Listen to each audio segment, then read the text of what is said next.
Evening, everybody. Icy here. Couple of quick points. Iran looks like they finally decided to be more direct in their attacks against Israel.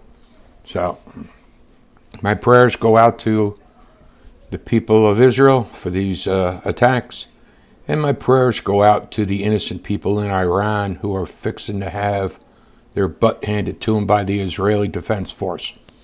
I'm sorry, but Israel has really tried very, very hard for the entire length of my life to be peaceful. And it appears that many Arab nations cannot believe in coexisting with the nation of Israel.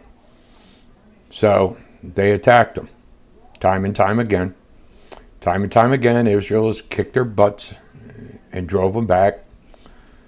So now Iran, who is the leading sponsor of terror in the world, and they're the ones that sponsor the Houthis, the Hezbollah, and God only knows who else, is so aggravated about what happened that they are now directly attacking Israel.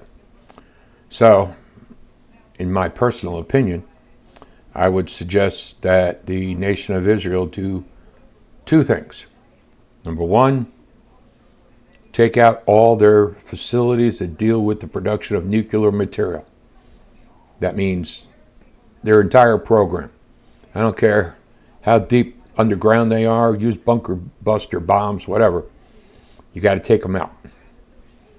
And two, for the Iranian people to finally start seeking peace, you need to remove the entire Iranian leadership, from the president, Ayatollah, whatever the heck he calls himself, right on down to the lowest common denominator, lieutenant, or what do you call them, congressmen, representatives, whatever.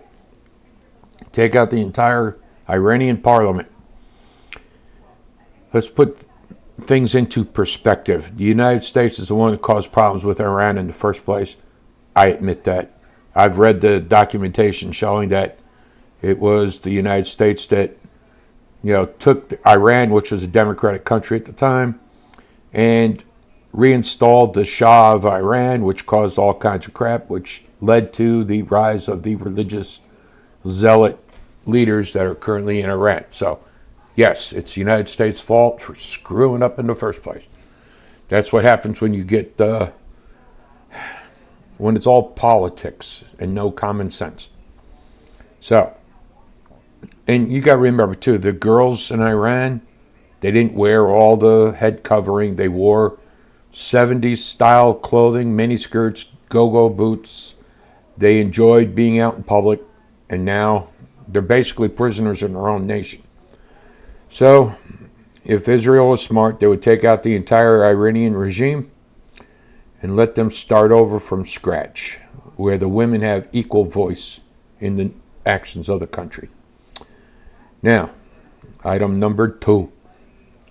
Speaking of women, why the God is Jill Biden sitting in on national security briefings with Joe? She wasn't elected. She's the first lady. She doesn't have the security clearances. But video evidence shows that she's sitting there in the security briefs making decisions for Joe.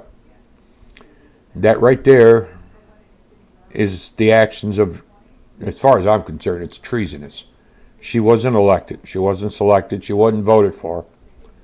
She is his wife. She has no powers whatsoever. And this is an insult to every U.S. citizen. Now, California